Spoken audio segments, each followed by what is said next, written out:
got a bad crick in my neck for trying to figure out what to do during the timeouts. But we had a 17-0 run at that point. I think Andrew Playtech had a block shot and one steal and one deflection. I think Armando had a block shot during that time period. We weren't nearly as smooth offensively as I'd like for us to be. But during that stretch in that second half, when the 17-0 run, I thought most of it was fueled by our defensive play. And that's it, guys. First game, got to win, get home quickly, get something to eat, and eat turkey tomorrow. All right, first question, Greg Barnes. Hey, Roy, how challenging was it? How unique was it to play in a game without fans for a season opener? You know, Greg, it was not fun, not as much fun. I still love the competition part when the game started, but all our players have always talked about what a thrill it is running through the tunnel, hearing all those people, seeing all those people, the sea of blue out there. So you take that away, and it was, I think that took something away from the game. But I think this is the world that we're in right now. We have to understand that. I love seeing you guys wearing a mask. I wore my mask the entire game, and I think we've got to do these kind of things to get those numbers going in the proper direction. And if we do that, perhaps maybe by the end of the year, we'll have some fans in the stands. But it was hard, Greg.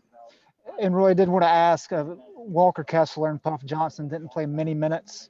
Can you offer an explanation why?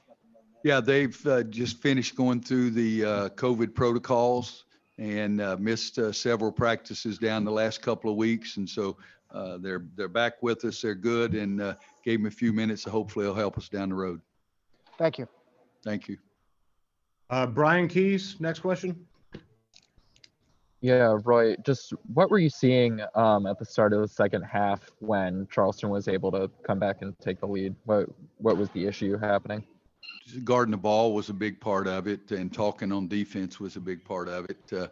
I think they started driving us to the basket and getting about anything, and then we had two really bad reads there, and both of them one ended up being a three-point shot, and the other one ended up being a layup. So it wasn't good, but hopefully we'll learn things from the tape. And then what do you think is the number one thing you need to improve on right now going forward? It's not one thing. I'd say two things, offense and defense both. Thank you. Thank you. It's just being truthful. Brendan Marks, please. Hey, Roy, congratulations. I was just going to ask you how you would evaluate the play of your all-freshman backcourt, how you came to the decision to start both of them, and then also just evaluate how they played overall. I thought they were okay. I think Caleb going to the free throw line, making his free throws, took a couple of bad shots, but I think he was 17 points, 4 assists, only 1 turnover.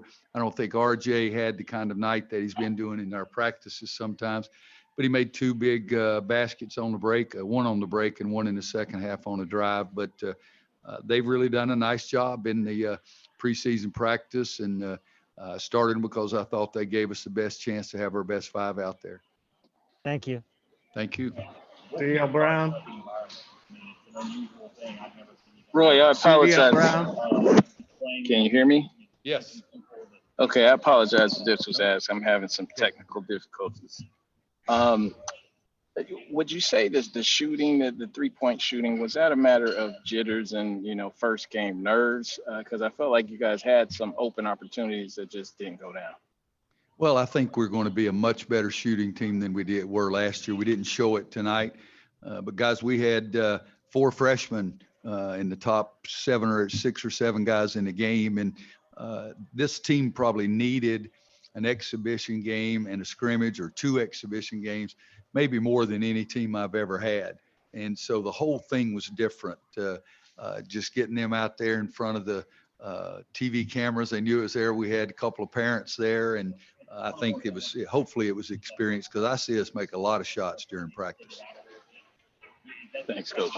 Thank you. Mike Tober. Good evening, Coach. It's nice to see you.